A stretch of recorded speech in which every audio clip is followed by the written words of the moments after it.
Fala sons, eu me chamo Marlon e nós iremos continuar o curso de Geografia para o segundo ano, aula 4, ou UNSCA, antigo NAFTA. Muito bem, a nossa aula está organizada em 4 momentos.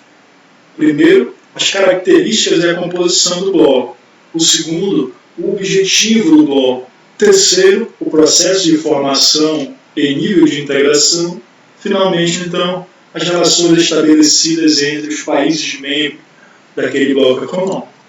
Perfeito. Falaremos então sobre o NAFTA, também chamado de Acordo de Livre Comércio da América do Norte. Primeiramente, esse bloco ele foi fundado em 1992 e em 2018, portanto, recentemente, ele foi ajustado para um novo arranjo chamado de UNSCA, perfeito? Que, na verdade, congrega ainda os antigos membros do NAFTA, que são os seguintes: Estados Unidos, Canadá e México. Ora, Estados Unidos, membro do NAFTA, do UNSCA, sim. Se os Estados Unidos estão presentes nesse bloco, você logo identifica, então, que é um bloco de peso, é um bloco importante. Claro, os Estados Unidos da América, você observa que ele é o segundo país que mais exporta no mundo, né, perdendo apenas para a China, tá bom? E aqui a União Europeia não é um país, é um conjunto de países, né? Perfeito? Então, os Estados Unidos é o segundo país que mais exporta no mundo. E é o primeiro país que mais importa, ou seja, que mais compra no mundo. Ora, ele vai ter um peso destacado dentro do bloco econômico, então, dentro dessa relação entre México e Canadá. Não tenha dúvida, os Estados Unidos eles vão se destacar, tanto comprando quanto vendendo mercadorias para Canadá e México. Tudo bem? Esse bloco econômico ele tem uma composição administrativa bem mais simples do que a União Europeia. É um bloco que tem uma organização que não existe, por exemplo, um parlamento, né? Aquela votação que você escolhe os representantes lá. Bom, ele é composto pelos presidentes de cada país de membro e eles chegam a um acordo ali por meio de decisões governamentais, propriamente dito. Tudo bem? Não existe uma instância supranacional que esteja acima dos países aí. Bom, o objetivo principal do NAFTA, atual UNSCA, é exatamente eliminar gradualmente as barreiras comerciais existentes entre os países membros, tá? A cobrança de taxa, tanto é que o objetivo é construir uma zona de livre comércio em 15 anos, de 92 até, aí você coloca até 2005, perfeito?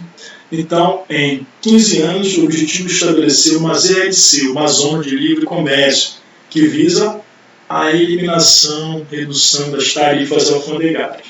Lembra comigo, então, que as etapas de integração de um bloco econômico são as seguintes. A primeira etapa, o nível mais baixo, é o nível de zona de preferência tarifária. A segunda etapa, você vai encontrar a zona de livre comércio. A terceira etapa, a união aduaneira. A quarta, você encontra o mercado comum. E na quinta, finalmente, a união econômica e monetária.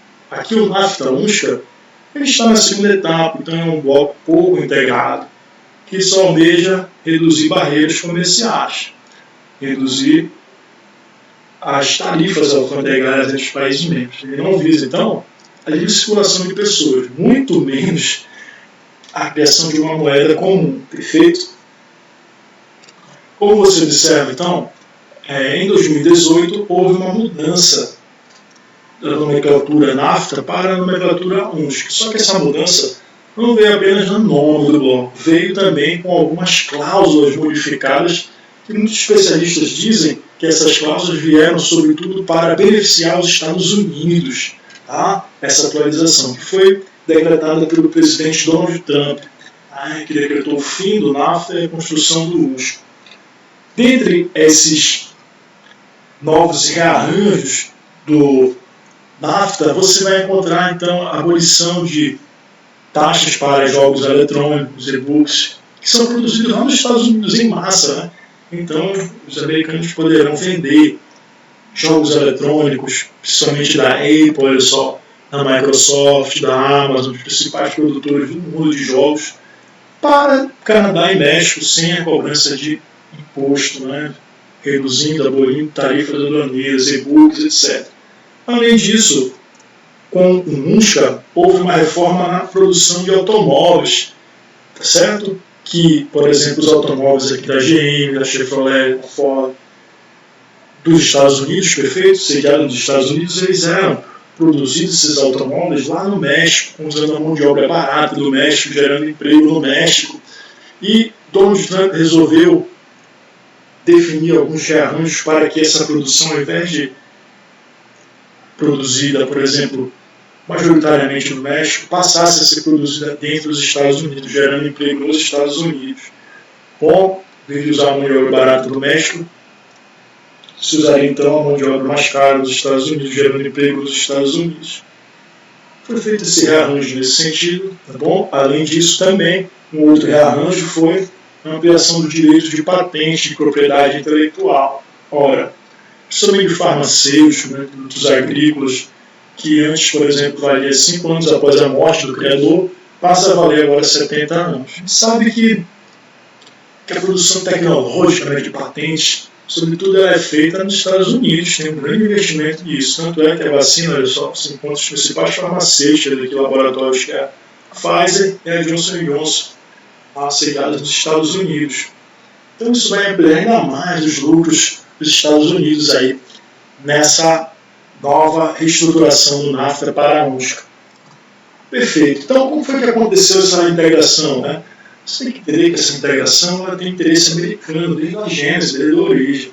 Claro, os Estados Unidos, vendo, por exemplo, crescer o bloco europeu, a União Europeia na década de 70, 80, vendo ali como o mercado europeu estava se estruturando, organizando, também resolveu ganhar essa influência dos seus vizinhos aqui, no mesmo movimento.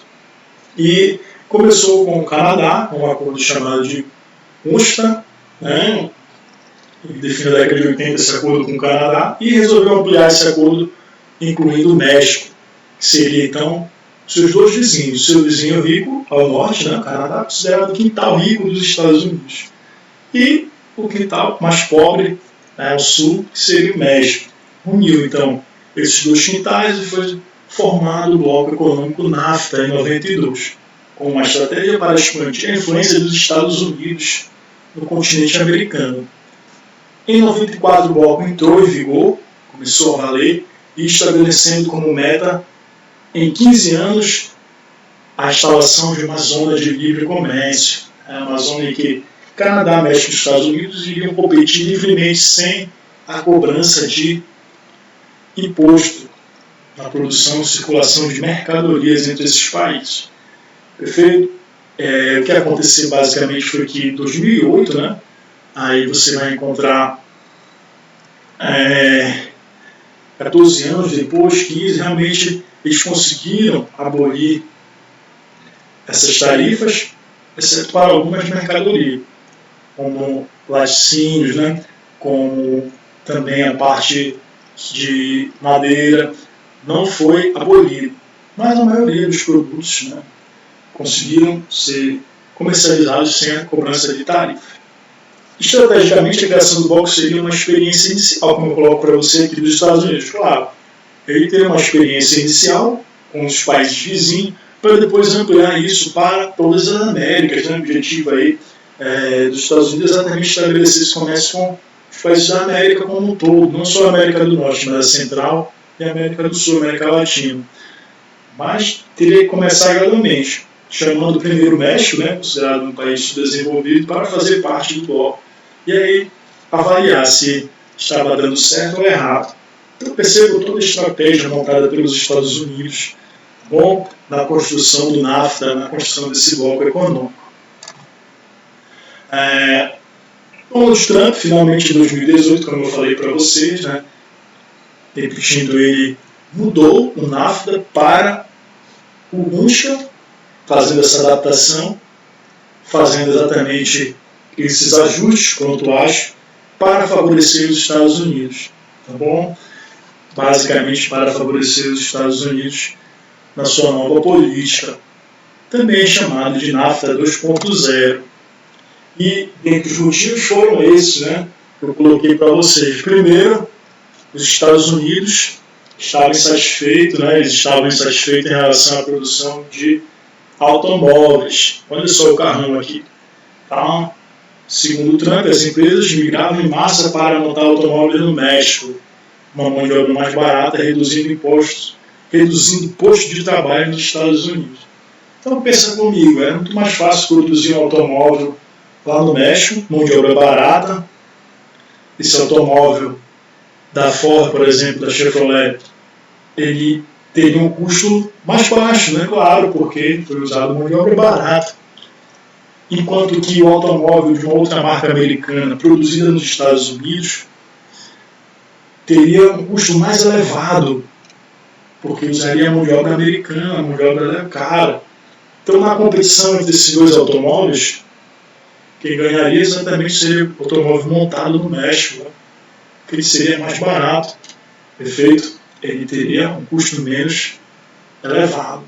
Então, Trump resolveu mudar isso, ampliou, ele resolveu fazer alguns acordos que promovessem, então, a produção de automóveis nos Estados Unidos, tá? De peças dos Estados Unidos, e gerando emprego nos Estados Unidos e não mais majoritariamente no México. Além disso, foi proposto e aprovado também a diminuição das barreiras que o Canadá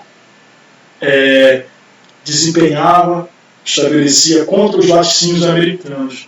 Então veja bem, para você vender queijo, leite produzido nos Estados Unidos, lá no México, para você fazer essa venda, você tinha que pagar uma taxa elevada, né, que o Trump considerava injusta essa taxa.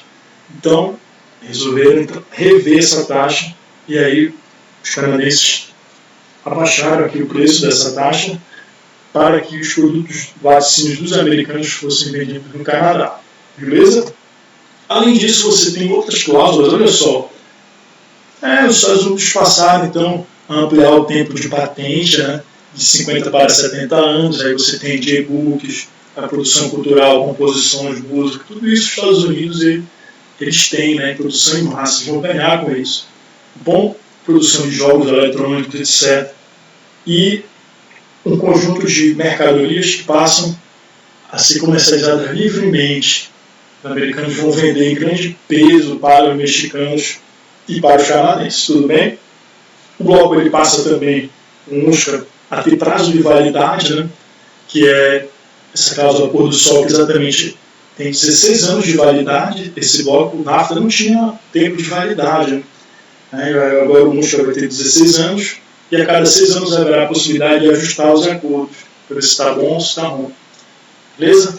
E em 2020, inclusive, Donald Trump utilizou como um dos lemas de campanha exatamente esse novo acordo, né?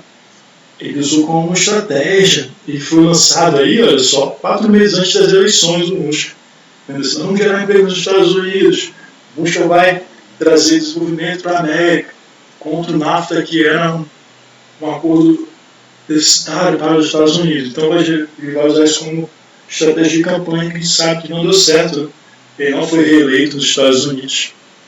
Não só por isso, mas por outros fatores, sobretudo a questão como ele conduzia a pandemia. Tudo bem? E as principais relações, professor, dentro desse bloco? A gente sabe que, claro, as principais relações são desiguais, com certeza. Os países Canadá e México dependem muito dos Estados Unidos. Eles são completamente dependentes. Você vai ver isso, tá? Tanto no volume das suas exportações. Eles vendem muito para os Estados Unidos. Tem um parceiro ali, um parceiro que não larga a mão, perfeito? E você vê dentro do bloco, por exemplo, o maior PIB dos Estados Unidos, né? Disparadamente, 16 aí, bilhões, enquanto o Canadá tem 1, México tem 1, você vê o Brasil tem 2, né? Um pouco mais. A maior população é dos Estados Unidos. Aí você olha aqui a questão do IDH, só para você comparar que desenvolvimento econômico não significa desenvolvimento social, né? O IDH, quanto mais próximo de 1, melhor. Mais desenvolvido, melhor para se morar. Olha, o Brasil ele tem um PIB superior ao do Canadá e México, porém o IDH do Brasil ainda é inferior, né? O IDH do Brasil, índice de desenvolvimento humano é inferior. Tudo bem? Veja bem comigo aqui que Em 15 anos, 40 milhões de empregos foram criados neste bloco econômico, sendo 25 milhões somente nos Estados Unidos. Ora, os Estados Unidos, então, eles geraram mais emprego. Mais da metade dos empregos foram gerados dentro dos Estados Unidos. O Canadá foi o país, contrapartida, que obteve mais investimentos. Como assim investimento, professor? Os países investem no Canadá, Estados Unidos sobretudo, instalando empresas lá no Canadá, instalando montadores no Canadá, tecnologia no Canadá, há um investimento lá. O Canadá, a gente sabe que tem ali o dólar canadense, né? Tem uma economia equilibrada, é um país bom para se investir. Feito, então, ele recebeu o maior número de investimento. Em contrapartida, você vai encontrar também, olha só, que os países como Canadá e México, eles mais que duplicaram suas exportações ao ingressar nesse bloco. Para você ter uma ideia, o México passou a vender, turma, 7 vezes mais para os Estados Unidos e 3 vezes mais para o Canadá. O México passou a exportar muito, a ganhar dinheiro. Olha só, para você ver os 10 principais destinos da exportação mexicana. No primeiro lugar é os Estados Unidos. 78% de tudo que o México vende vai para os Estados Unidos, na sequência para o Canadá. Depois Espanha, China, Brasil, enfim, os Estados Unidos passa a ser um parceiro vital para o México, né? Compra tudo ali do México praticamente, perfeito? Então o México depende muito dos Estados Unidos. Se tiver uma crise na economia americana, é uma crise direta no México. Esse é o problema de depender muito, né? Essa dependência. Você fica refém das variações do mercado dos Estados Unidos. Tudo bem? O México ele teve melhoras evidentes, com certeza, no volume das suas exportações, como eu falei para vocês. No México foram instaladas as maquiladoras, olha só, essas maquiladoras são as montadoras dos Estados Unidos, como eu falei para vocês, principalmente de automóveis, mas de outros ramos também. Elas são instaladas no México, utilizam mão de obra barata, incentivos fiscais na isenção fiscal, paga imposto algum, muitas vezes, gera emprego no México, ganha muito dinheiro e, de certa maneira, contribui para as exportações do México, né, para o volume de exportações. Essas empresas são responsáveis pela montagem do automóvel, usando mão de obra barata e isenção de imposto, como eu falei para vocês. E isso acaba sendo uma estratégia dos Estados Unidos muito eficaz. Por que, professor, uma estratégia muito eficaz? Ora, olha só, a gente sabe que os Estados Unidos eles vivem uma crise crônica, que é a crise de imigração mexicana para os Estados Unidos. Os mexicanos eles migram ilegalmente para os Estados Unidos em busca de melhores condições de vida. E, inclusive, acaba gerando muitos conflitos sociais no interior dos Estados Unidos. Favelização, um conjunto de tráfico de drogas, de coisas que os filmes retratam, ainda que de forma uma caricatura, né? Os filmes retratam isso aí. E, dentro desse contexto, o que acontece? É mais vantagem para os Estados Unidos gerar emprego lá no México, gerar as montadoras, as maquiladoras no México. Por quê? Gerando emprego no México, você, de certa maneira, dá qualidade de vida para o mexicano e impede com que esse mexicano reduz, com que esse mexicano migre para os Estados Unidos em busca de emprego. Você gera emprego lá, reduz a pressão da migração ilegal dos mexicanos para os Estados Unidos. A gente sabe que é muito grande, é uma migração muito grande, e o presidente Donald Trump, ele simplesmente prometeu na sua campanha construir esse muro, né, imenso na fronteira com o México, é uma fronteira de 3.000 quilômetros, uma extensa fronteira, olha o tamanho da fronteira. Então ele resolveu construir, ele conseguiu construir apenas 60% de 724 quilômetros que ele havia prometido, né? Então, são pontos críticos, como você observa aí, nessa fronteira México-Estados Unidos. Tem área de deserto, né? Tem aqui a fronteira de El Paso, as cidades principais, tem muito filme que fala sobre isso, né? San Diego, certo? O Novo México, tem um conjunto de cidades, pontos estratégicos dessa imensa fronteira com os Estados Unidos. E aqui você observa, então, que o interesse dos Estados Unidos não é criar um mercado comum, muito menos uma união monetária, simplesmente uma zona de livre comércio, tá bom? Isso porque, olha só, o México ele teve grande crescimento, né, também econômico. O México e o Canadá eles são superavitários sobre os Estados Unidos, ou seja, eles vendem mais do que compram nos Estados Unidos. O superávit, a balança comercial, a relação entre exportações e importações. Se você vende mais, você exporta mais, você ganha mais. Perfeito? Então, Canadá e México vendem mais para os Estados Unidos do que compram dos Estados Unidos. No entanto, né, como você observa aí, o Canadá e os Estados Unidos ainda crescem em ritmo mais acelerado do que o México. Tá? Como você observa que o México multiplicou por 1,6 feito o seu crescimento nesse intervalo de 1993 a 2015, enquanto que Canadá e Estados Unidos multiplicou por 2 o seu crescimento, seu desenvolvimento de PIB, seu desenvolvimento econômico. Então o México, apesar de exportar muito, ser superavitário, tá? Ainda ele está muito atrás do Canadá e dos Estados Unidos nesse bloco econômico. Perfeito? Isso quando a gente começa a ver o PIB per capita, olha só. Com o PIB per capita de aproximadamente 9 mil dólares em 2015, o México ainda está muito atrás do Canadá, que tem 43 mil dólares, Estados Unidos 56 mil dólares, tá bom? Esse é o bloco econômico NAFTA, UNSCA, que eu queria falar para vocês. A nossa aula se encerra por aqui e na próxima aula falaremos sobre o Mercosul, bloco econômico do Brasil. Um grande abraço e até a próxima!